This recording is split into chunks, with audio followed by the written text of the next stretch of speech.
여러분 사랑합니다. 축복합니다. 어느덧 5월의 마지막 날이 됐습니다. 하나님께서 지난 한 달도 우리를 지키시고 붙잡아 주시고 함께 해주신 것 감사하고, 또 내일부터 시작되어지는 또 6월의 한 달을, 또 나머지의 인생을 하나님 앞에 올려드리며 기쁨과 영광이 되어지는 여러분과 저의 삶이 되기를 간절히 소망합니다. 먼저 찬양으로 영광 올려드리겠는데요, 찬송가 393장 오 신실하신 주 함께 찬양하겠습니다.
허락하신 말씀은 예레미야 29장 12절과 13절의 말씀입니다.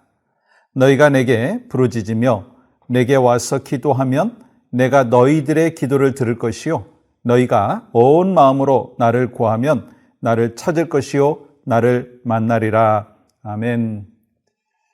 우리는 살아가면서 평탄한 삶을 원합니다.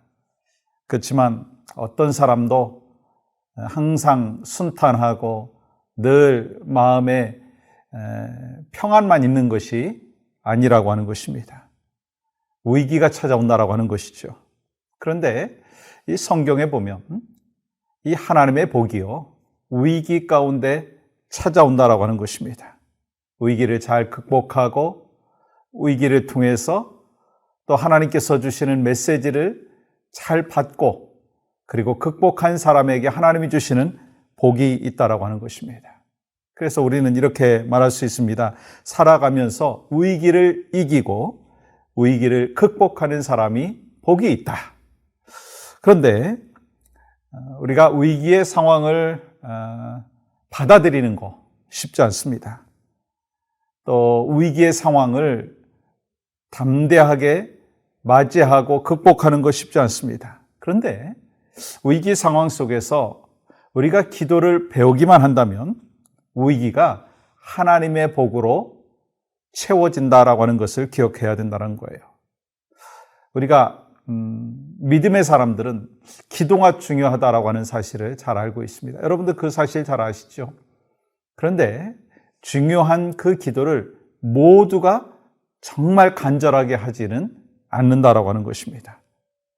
이 모든 사람들이 기도에 대하여 절박한 마음으로, 가난한 마음으로 집중하여 하나님 앞에 매어달리는 것은 아니라고 하는 것입니다. 물론 위기가 닥치면 누구든지 기도합니다. 그러니까 기도가 최선의 선택이 아니라 최후의 수단이 되는 것을 볼 수가 있습니다. 문제가 있을 때 기도하는 것 누구나 하죠. 그러나 정말 믿음의 사람이라면 평탄하든지 또 고난의 길이든지 어느 때든지 이 기도하는 삶을 살아가야 된다는 거예요. 저는 우리 한국의 선한 목자 교회를 섬기시는 유기성 목사님이 참 강조하는 그 포인트를 제가 참 마음속에 잘 간직하고 저도 그렇게 살아가려고 생각합니다. 신앙생활이 무엇인가? 24시간 동안 주님 바라보는 거예요. 주님 손 붙잡고 살아가는 거예요. 주님과 함께 동행하는 삶을 사는 것이 신앙생활이다. 그렇게 말씀을 하시고 저도 거기에 대하여 100% 공감하고 있고 또 여러분도 아마 그 부분에 대해서 동의하실 것입니다. 그러니까 우리가 문제가 있을 때만 기도하는 삶이 아니라 언제나 어떤 상황 속에서도 주님과 기도하는, 특별히 위기 가운데 주님이 기도하게 해주시는 그 하나님의 섭리를 우리가 캐치업해야 된다라고 하는 것입니다. 그래서 우리는 위기의 순간에 뭘 배울 수 있느냐? 기도를 배울 수 있다라고 하는 것입니다. 하나님께서 위기를 허락하시고 또한 그 위기가 이 기도 가운데 또 하나님을 경험하게 하시고 하나님의 사람으로 빚어지기를 원하신다라고 하는 거예요. 그래서 오늘 본문도 이렇게 말씀하고 있죠. 예레미야 29장 12절 13절입니다. 너희가 내게 부르짖으며 내게 와서 기도하면 내가 너희들의 기도를 들을 것이요 너희가 온 마음으로 나를 구하면 나를 찾을 것이요 나를 만나리라. 아멘. 지금은 이제 천국으로 가신 이어령 그 교수님, 그 20대에 베스트셀러를 쓴 지성의 상징이 있죠. 오랜 세월 지성과 논리로 무장한 무신론자였습니다. 근데 그가 하나님 앞에 무릎을 꿇었잖아요. 그 이유가 뭐냐면 그에게 위기가 찾아왔기 때문이었다는 거예요. 사랑하는 딸의 실명의 위기, 손자의 죽음, 그리고 딸의 이혼. 그렇게 자랑하던 그 지성인 이어령 교수께서 위기의 순간에 자신은 아무 힘이 없다라고 하는 것을 깨닫게 되었습니다. 그러면서 이 자신의 딸의 그 실명 위기에 처해져 있는 상황 속에서 내 딸을 건져주시면 하나님 믿겠습니다. 부르짖어 기도했어요.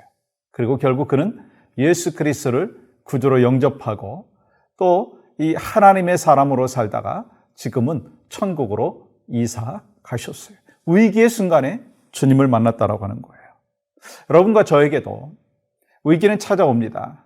그때 무엇을 해야 되는가? 기도해야 된다는 거예요. 너무 당황하고 너무 두려워할 것이 아니라 이 하나님께서 이 위기의 순간에 나에게 무엇을 기대하시는가? 바로 또한 이 기도하라고 하는 그 메시지를 우리가 분명히 듣고 또 하나님의 인도하심의 역사들을 깨달아야 되는 것이고 또한 그 순간에 하나님을 만나는 것이죠. 여러분 성경에 나오는 이 인물들도 하나같이 위기의 시대를 살았어요. 이 예레미야가 살았던 그 시대는요, 그야말로 위기 중에 위기였습니다. 개인은 물론이거니와 국가의 위기였습니다. 거짓 선지자들과 그 제사장들이 잘못된 그 논리와 사고방식으로 또 백성들을 혼란에 빠지게 했고 잘못된 평안으로 인도하고 있었다고 하는 거예요. 그러면서 이 예레미야가 정말 이 하나님께서 주신 그 메시지를 선포하고 또 정말 올바르게 전하려고 했을 때 그 예레미야를 오히려 모함하는 것을 볼 수가 있습니다. 그래서 가진 수모와 이 고난 속에서 이 예레미야는요 주님 앞에 더 집중하여 기도했다라고 하는 거예요. 그러므로 인해서 하나님의 뜻과 하나님의 섭리를 더 깊이 발견했다라고 하는 거예요. 저는 서두에 말씀드린 대로 우리의 인생의 여정 가운데 위기가 찾아오지 아니하는 사람은 아무도 없습니다. 그런 가정도 없을 것이고 교회도 없을 것입니다. 그러나 그 위기의 때에 하나님은 기도하라고 말씀하시는 거예요. 여러분과 제가 오늘 또 주님 앞에 깊이 마음을 드리고 또한 우리의 신앙의 고백을 올려드리고 문제를 올려드리고 그래서 하나님이 또한 우리에게 말씀하시는 그 메시지를 위기의 순간 속에서 기도함으로 깨달을 수 있는 믿음의 백성들이 될 수 있으시기를 주님의 이름으로 간절히 축복합니다. 그 마음으로 오늘 우리가 함께 이렇게 중보하며 기도하기를 원합니다. 모든 성도들이 위기의 때에 기도를 배우는 하나님의 사람이 되게 하여 주시옵소서. 모든 성도들이 기도를 통해서 성숙한 크리스찬의 삶을 살게 하여 주시옵소서. 함께 기도합니다. 하나님, 오늘 또 우리에게 복된 하루 주셨습니다. 지난 5개월 동안 우리를 지키시고 우리의 과거 가운데 주인 되어주신 하나님, 이제 앞으로 하나님께서 또한 주어지는 우리의 삶의 여정 가운데 주님이 주인 되게 하시고 위기 순간 속에서 정말 기도를 배울 수 있는 예레미야와 같은 하나님의 사람 또 믿음의 종들이 되어질 수 있도록 인도하여 주시옵소서. 오늘 또 주님 앞에 겸손하게 이 위기의 순간 속에서 주님의 음성과 인도하심의 역사들을 체험하는 모두가 될 수 있도록 인도하여 주시옵소서. 모든 영광 하나님 앞에 올려드리며 예수님의 이름으로 기도하옵나이다. 아멘.